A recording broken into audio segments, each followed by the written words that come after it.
or one of the amazing other guests from the LaRouche Foundation. We have, of course, the LaRouchePAC.com main website with audio, video clips and articles, and the EIR Executive Intelligence Review. I think that Lyndon LaRouche and his organization has done an amazing job of, I call, level-headed, people-centered, and humanity-centered for what I call a plan for the third millennium attitude toward humanity, rather than marching, as we see with the globalists, toward war, toward discourses of conflict, toward financial chaos and economic collapse. They're basically one of the few lights in the darkness, and they'll tell it straight, just to even quoting people like we're going to mention in this article here, General Ivashov and his comments. So let's start with that. That's pretty shocking, but it's, you know, the Russians are not known to mince their words, are they? Well, they're being very direct because they're afraid that people are missing what's going on. And I'll tell you, Dr. Deagle, in the United States, people have no idea what our government is doing. It's bad enough that from the Libyan operation forward, we've been in an open alliance with al-Qaeda terrorists, that President Obama has been openly supporting al-Qaeda terrorists in Libya, in Syria. Maybe he's blowing them up in Yemen, but I think he's actually blowing up wedding parties more often in Yemen. But now we're openly in an alliance. Well, these are the same terrorists that plan to disrupt the Sochi Olympics, as promised by King Abdullah of Saudi Arabia. I mean, what could be worse? Well, and so far the Russians have done a very good job of protecting those Olympics, and there has been some help from the U.S. military for that. But at the same time, the United States is conspiring with Nazi parties in Ukraine. Now, when I'm saying that, I'm not just saying they're like Hitler or they have some parallels to the Nazis. They carry swastikas when they march. And John Kerry told the Munich Security Conference 2 weeks ago, said to the opposition, President Obama and the American people are with you, referring to the opposition, which has led... Well, let me finish the point here. It's even worse than that. Then Victoria Nuland, the Undersecretary of State, who used to be Dick Cheney's foreign policy advisor. She's married to neocon Robert Kagan.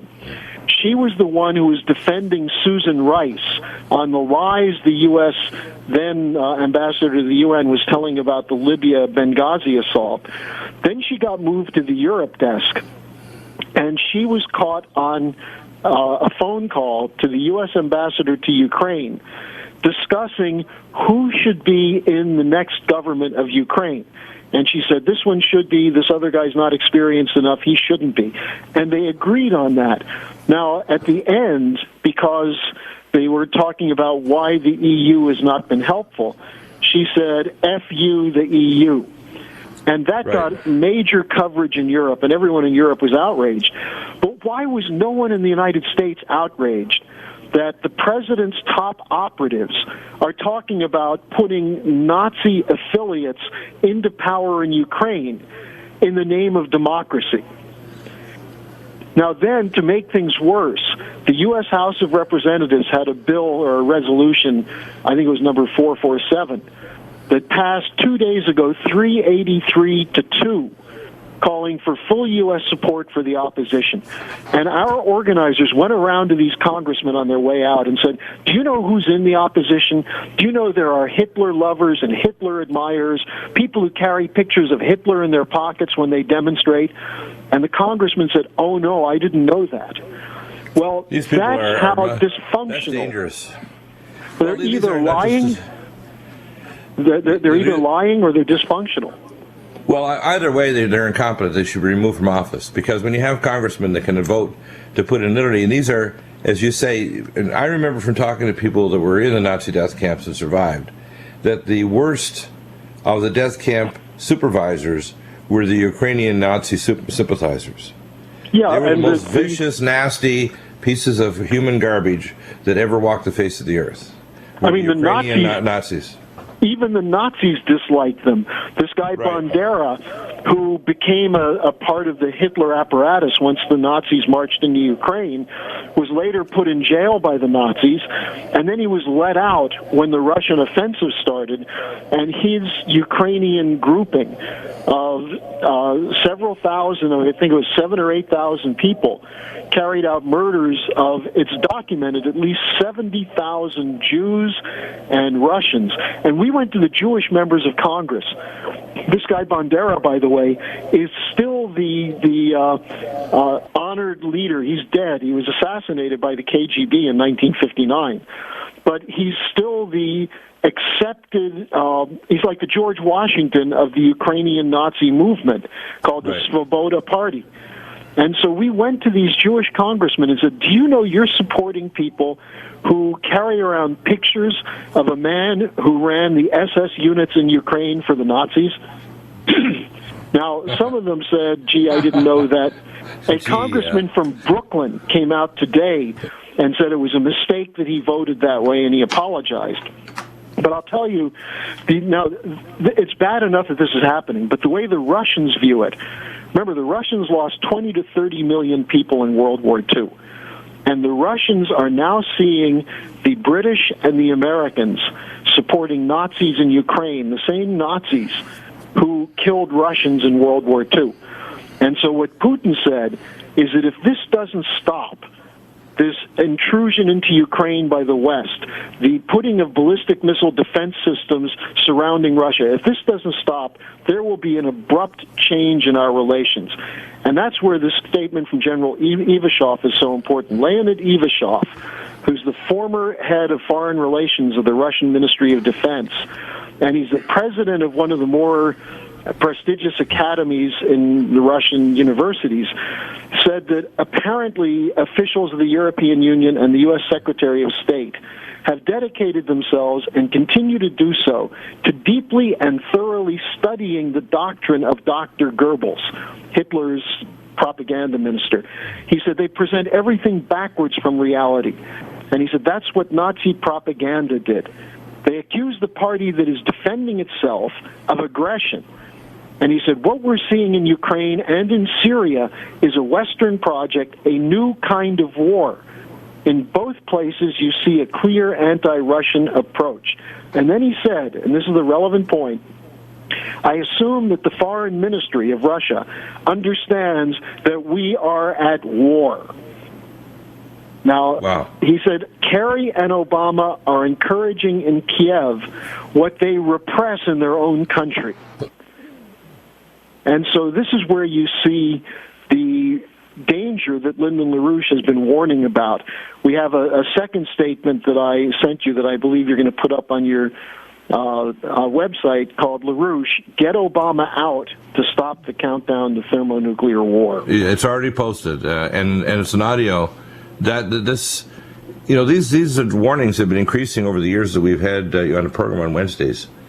And I can tell you, I really believe I can almost smell the sulfur smell of the dragon on our necks. I can almost feel the war drums beating. I can hear the echoes of 1914 with the First World War, and within 7 months, by the way, of inauguration of the Fed Reserve, which has occurred on Christmas Eve before the end of 1913. So what I'm seeing is a situation where we're literally, if we continue on this march, we're going to have a world war very shortly. And it'll start off probably in the Middle East or in Eastern Europe, like in Ukraine, because they're on the verge of civil war. We're not talking about average weapons of a rising population kind of resisting their main government. By the way, they were properly elected, monitored by the United Nations. What we have is a regime change, and they're so overt now, Obama and the West, they don't apologize for any of their behavior. They just say, try to stop us. Just the way the Republicans are not willing to do an impeachment of Obama because they've been so embarrassed by what they did with Bill Clinton. They don't want to go through that procedure politically. They better impeach him now.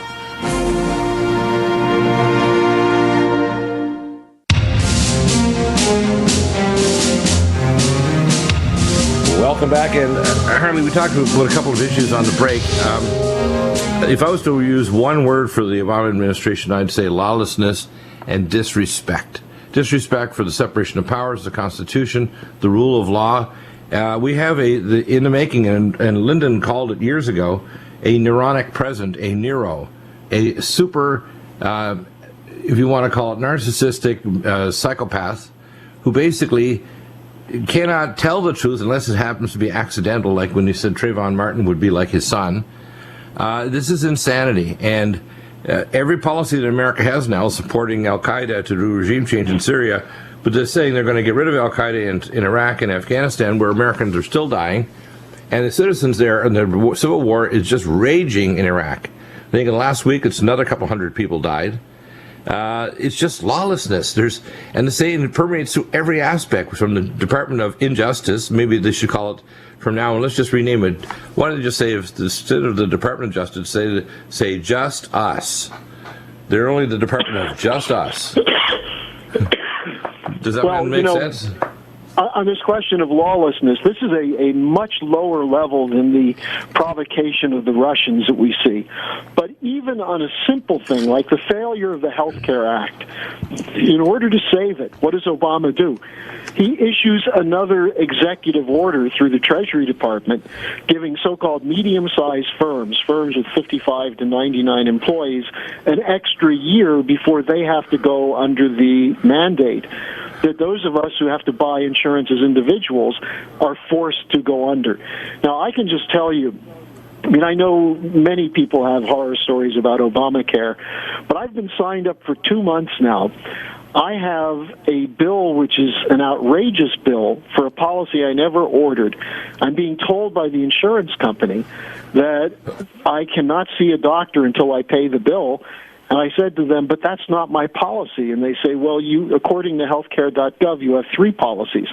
And I said, well, I canceled 2 of them that were too expensive. When do I get to use the 3rd one? And they said, well, probably it'll be straightened out by the end of the month.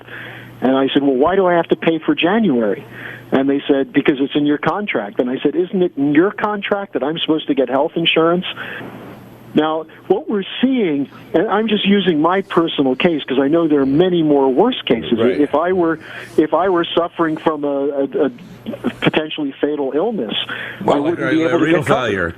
Let's say renal failure, and you're on dialysis, or you're getting ongoing hospice care because you're basically a spinal metastatic tumor, and now you're paralyzed from the neck, and you need to be in a striker bed and have round-the-clock nursing care at home or an extended care unit.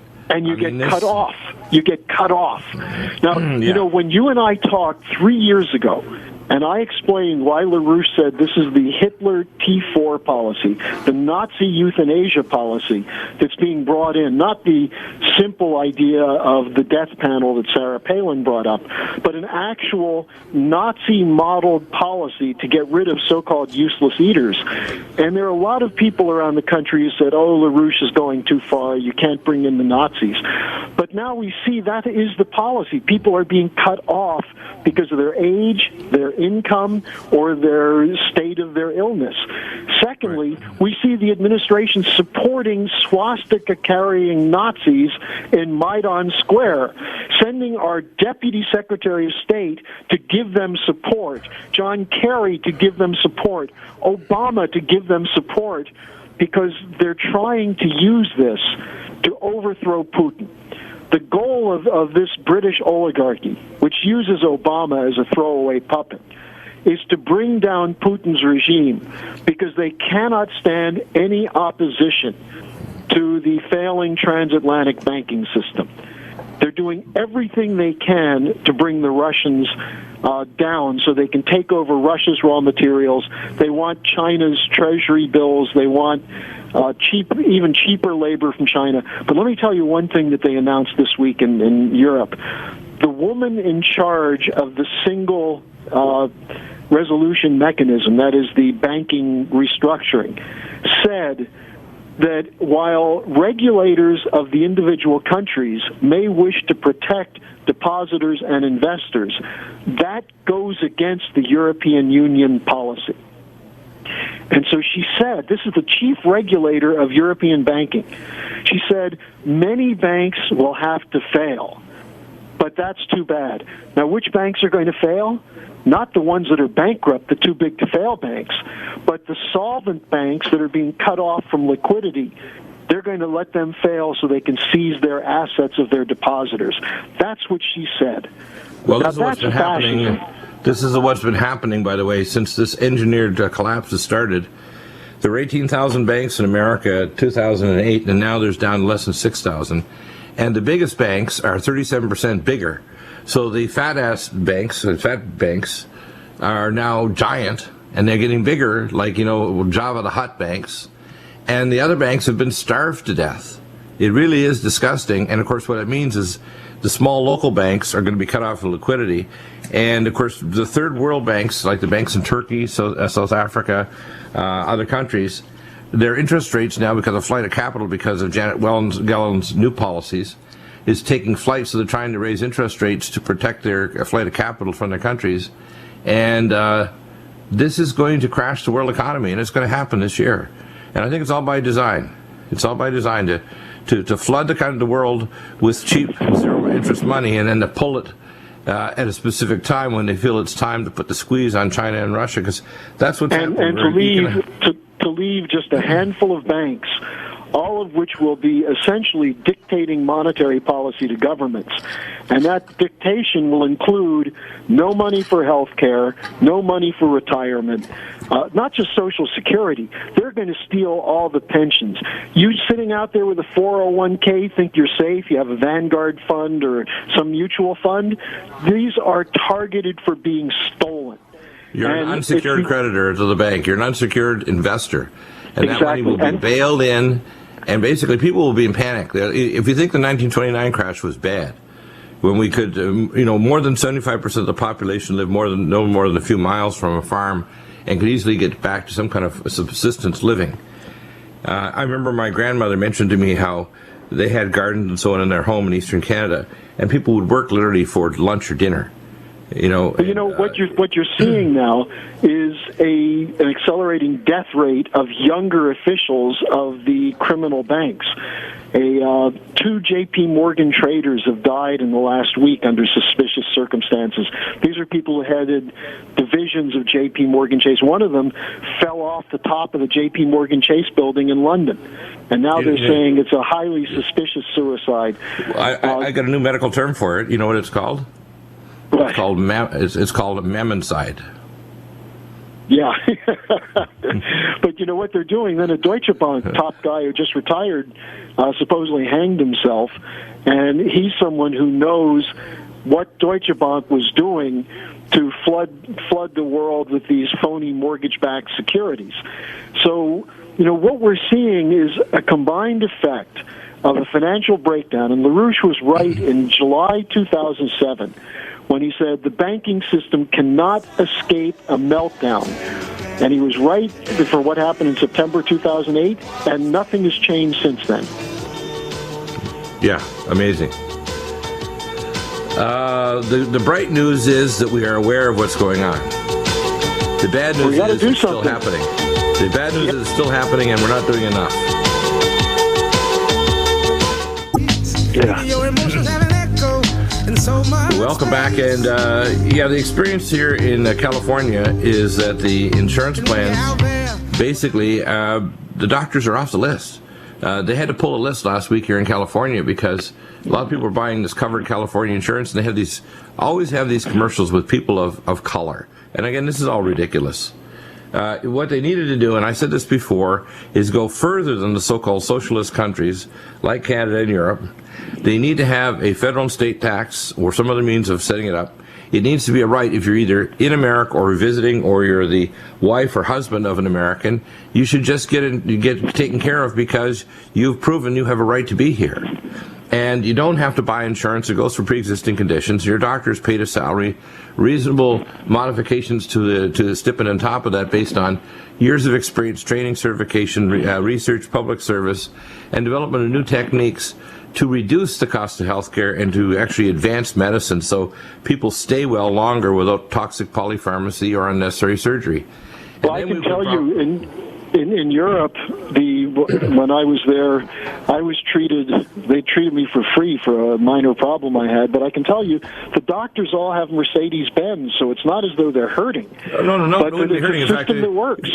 Well, first off, if you take away the excessive cost filling in forms and all the paperwork, which takes 2/3 of your time, the excessive malpractice, where in states like in Oregon, you can be sued for multiples of your entire lifetime earnings. When you get rid of the overarching activities of state medical boards, which will, they're the constant source of stress. It's not sick patients or dying patients.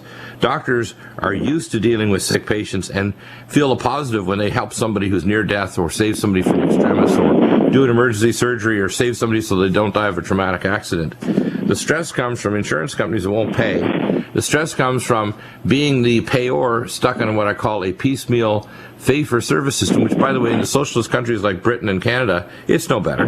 Your payer is still just the damn government instead of 1 or 2 or 3 or a dozen insurance carriers that won't pay a reasonable fee for your work.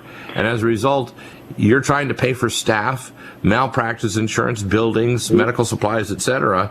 And when you have Obamacare, it makes the doctors insolvent. It basically says, well, it costs you $3 to make this burger, but you're going to sell it for $2. And that means how many burgers are you before you're out of business?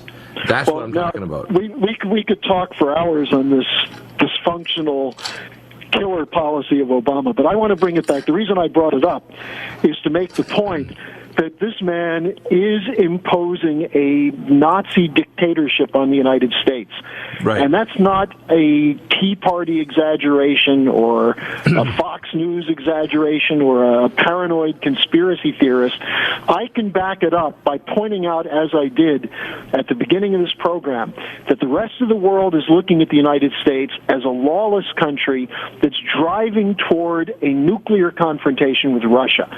And I want your listeners who are serious about getting rid of Obama to take a deep breath and realize that we haven't gotten rid of him yet, because most of you have not done enough.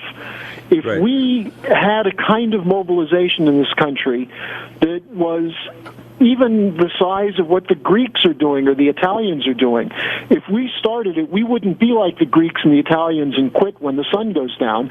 We would mobilize as Americans until our country is rid of this foreign virus called Obama. And by the way, when we have Obama, he's actually bringing out the other pathogens, such as the Tea Party and this balance the budget foolishness, where they don't want to extend unemployment benefits for people who are long-term unemployed because they structurally changed the economy. So it's not coming back. And manufacturing jobs are not coming back. What we have is a race to the bottom of devaluing currencies. And America is with now the Trans-Pacific Partnership and the TTIP, they're actually going to export more jobs. It's going to be worse. Look, even Janet Yellen in her testimony yesterday, the new Federal Reserve chief, said that, well, official unemployment doesn't tell the real story. Now, here's the real story. 48% of Americans who are working age between 18 and 55 or 60, I think it is, only 48% have full-time jobs. Right. Now, some people say that, the hardcore conservatives say that's because people don't want to work. And the Obama supporters... That's sickening. That's fun, but let me just tell you, what the Obama supporters say is, that's because we have a changing economy, where if you want to take off time to spend time with your kids or take longer vacations or work less, you can. Well, maybe if you're a millionaire, you can do that. But most Americans with temporary part-time and low-wage jobs don't have that luxury. And they're barely surviving out there.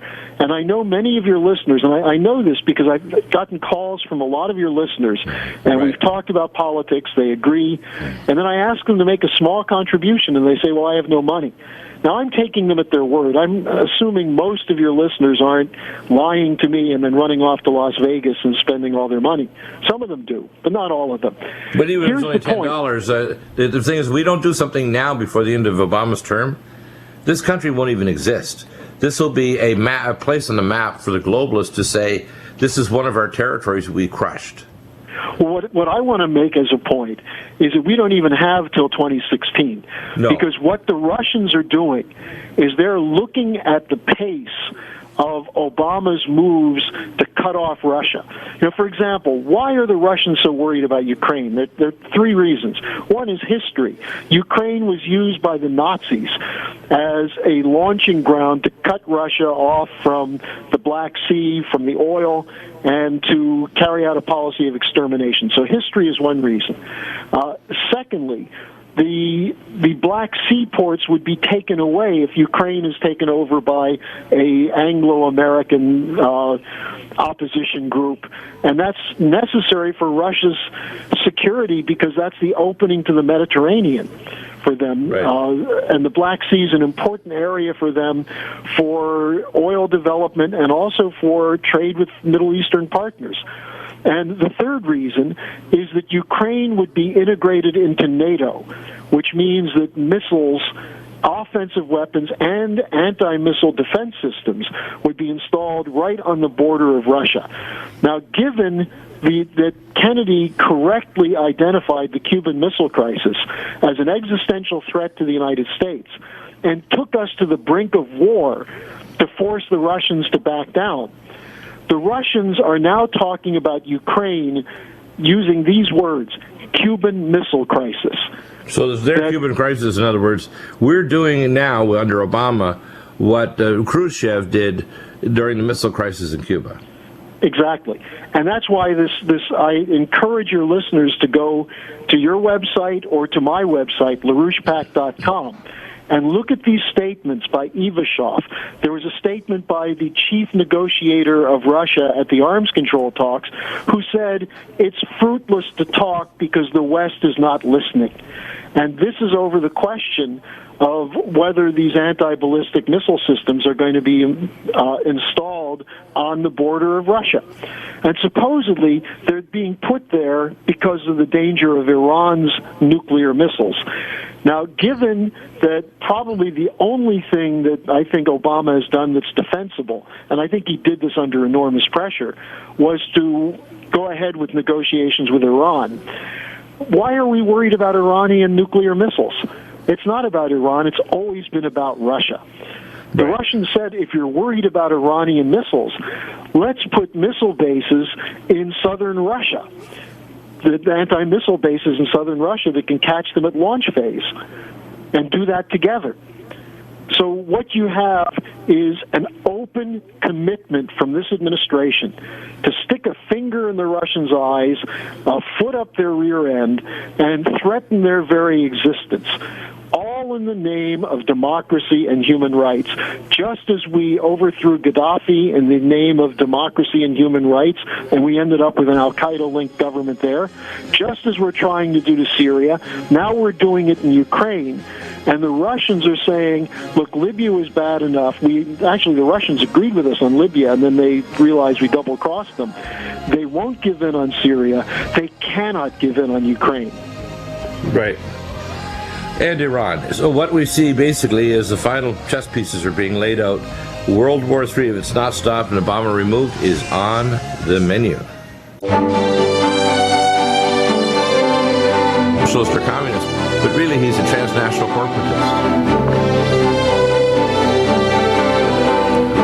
Welcome back, and we have our walking papers. Now, I know a lot of people out there think, well, I can't contribute anything. Well, you can contribute $5 or $10. You can contribute by contacting your congressman and senator, like when this vote came out, that they supported literally Nazis in Ukraine against the validly elected Ukrainian government that was monitored by the United Nations to make sure the election was fair and reasonable. When we have people like Putin are a reasonable man, he wants business. He wants to strategically expand the range of businesses available in Russia. He wants more Russian babies. He's even declared a day for Conception Day. He's trying to get children and young people off of cocaine and heroin and all these toxic drugs, because one of the highest concentrations of drug abuse percentage-wise in the world is in the cities of Moscow and other major Russian cities. Because it's being pumped in from Afghan heroin that's produced in the British-controlled areas of Afghanistan. And by the way, those Afghan warlords are still existing and still pumping the dope, no different than what I call the opium wars, because this is a way of degrading the Russian population, and they actually pay off the warlords so they won't shoot our American troops to make sure the pipelines for drugs are still there, because it's legal to launder the money in American banks. So they're laundering the money they make to sell to the Russian youth to destroy them And now even terrorist drugs I call like crocodile that makes them get gas gangrene. This came out of Russia. These drugs, this heroin and so on, is all there to multi-purpose, to create black op project, infinite budgets, to destroy and degrade the young population of Russia. And Putin gets it. He's a Russian that doesn't drink vodka. He's a nationalist. He understands that you have to have a table of strong nations, not a globalist government to control the world that needs to be elected. Let me just take a couple minutes before the end of the program just to reorient the discussion we've had so that it becomes clear to listeners that if they've never acted before, now is the time to act. We have a situation where the United States is supporting, under Obama, not the American people, not even the U.S. military, but Obama is causing us to support terrorists in the Middle East, Al-Qaeda-linked terrorists, and to support Nazis in Ukraine. The Russians see this. The Chinese see this. They understand it. They are making preparations to defend themselves. The Russian defense minister just went to Kamchatka Peninsula to basically bless the Russian submarine fleet with their second strike nuclear capabilities. The Russians are preparing for war. General Ivashov, a highly decorated Russian general who now heads a think tank, said, I hope our foreign ministry realizes that we are at war. That's how the Russians are viewing this. And as Obama every day tightens the noose, the encirclement of Russia, the Russians are making a decision. Now, what are they going to do? I mean, their options are limited. They could move troops into Ukraine the way they did in Chechnya or Georgia. It's unlikely they'll do that. The most likely response will be there on a countdown to see if Obama continues this push. They may launch a preemptive strike because they know the United States under Obama has a plan for a preemptive strike. So we're a blink away from possible nuclear showdown. I'll expand that list a little bit. Firstly, I know that the Russians are remiss to do what they did in the Cuban Missile Crisis. But if push comes to shove, they'll stage major intermediate rockets in Venezuela and other favorable countries in South America to strike America from the south. They just need to bring one of their large nuclear submarines on either coast, and all our major cities are turned into atomic ash. And the fact is the Russians don't want to do that. They know that war is not survivable. The thing about weapons of mass destruction is it's best to shine them, not use them. Whether they're biological, chemical, or fuel air bombs or scalar weapons, you shine them, you polish them, you do not use them. So the American military knows that. The American military is talking to the Russian military daily to try and avoid war by miscalculation. But the cause of the miscalculation is the President of the United States. Yeah. And just to conclude my summary, anyone listening to this program who wants to be sure that we're going to be around in a year should act now to call your congressman the same way you did to stop the war in Syria. But this time, we're not just calling to stop a war, we're trying to get the war maker out. And you've got to call and tell your congressman, don't show your face in this district if you're going to keep supporting Obama. Right. And here's the other part of that thing. What's happening right now is there is still an attempt to start the war in Syria. The dissection away of Iran so that they can't participate in Syrian negotiations in Geneva right now. The idea that that Syria is excluded from even negotiating over whether they're going to have some kind of a program to prevent Iran from developing nuclear weapons. The fact is, a nuclear Iran doesn't make one iota difference, because if Iran's attacked, Pakistan's already promised, even though they're a different branch of Islam, to protect Iran. Russia has said to King Abdullah of Saudi Arabia, if Iran is attacked, which is Saudi Arabia's plan, along with Israel, Russia's going to respond. They're going to turn those nations of Israel and Saudi Arabia into obsidian glass. And by the way, if that happens, you only have to wait 20 to 30 minutes, and every American city on the east and west coast will be a nuclear holocaust. You'll see a big flash, look up and see your fingers for the last time in the bones, and the next time you're going to blink your eyes, you're going to say, hello, Jesus. That's it. It's over. And most people don't realize that could happen any day now because of the insanity of Obama, because they're pushing the Russians, and there's two people on earth that I'm going to repeat you do not push: Syrians and Russians. And if you look at their history, if you go back thousands of years, the most dangerous people on earth to push are Syrians and Russians. Well, and also, Dr. Deagle, when the American people get angry, they can be a good force for righteousness. But right now, Americans they need to be angry right now. If they aren't angry, they're going to get dead soon, because Obama doesn't give a damn whether he starts a nuclear war or even forces the Russians to deploy nuclear weapons. By the way, the Chinese already have them at the Guatemala-Mexican border and in Venezuela. The Chinese have a multi-track policy, and they want to do business. They really don't want to do war, but to be honest with you, the Japanese are armed to the teeth, and people need to understand this. I know a lot of people think that China can take on Japan. They're delusional. Maybe 8 or 10 years from now. But right now, if today a war broke out, Japan will nuke them so flat, so quickly, and destroy them so fast, because there's not only nuclear weapons in Taiwan and South Korea and Japan, which is armed to the teeth. They're the third nuclear power, not Israel. And if a war breaks out with Japan and Mr. Abe, the Shinrikyo cult member, China will disappear. One quarter of humanity will disappear, like almost instantly. Let's just get back focused on the American people, because I really think that what you're laying out, what we've been discussing today, should be compelling. So the question is, will you take action? Will you, the listeners of Dr. Deagle's show, most of whom agree with everything we're saying about Obama, will you get rid of your cynicism and pessimism, which Obama was partly put in power to make you more pessimistic? Will you get over that and join us to get him out? And I want to give our number here. Because of attitude is optimism. The number again is? That's right. Yeah, it's 800-922-2907. If you're serious and you want to do something, call me up after this program, 800-922-2907. Don't give in to your sense that nothing will happen, you can't win. Obama could be out quickly, very quickly, if people get off their rear ends and show the spunk and determination and optimism of real Americans. So one more time, it's 800-922-2907.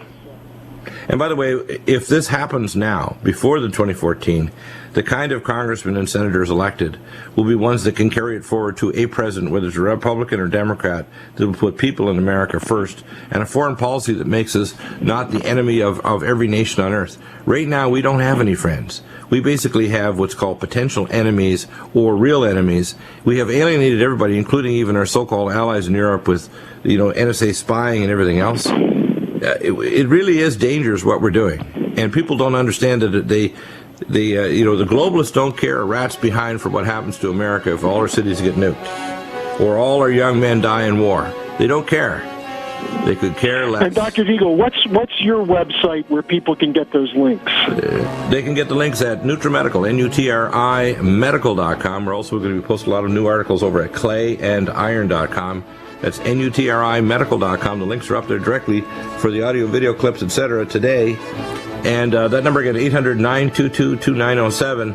Thank you, Harley. An amazing call to action. Talk to you next week. And if people don't take action, don't be surprised if really horrible things happen this year, because all the chambers are loaded for economic, ecological, catastrophic, environmental, and war.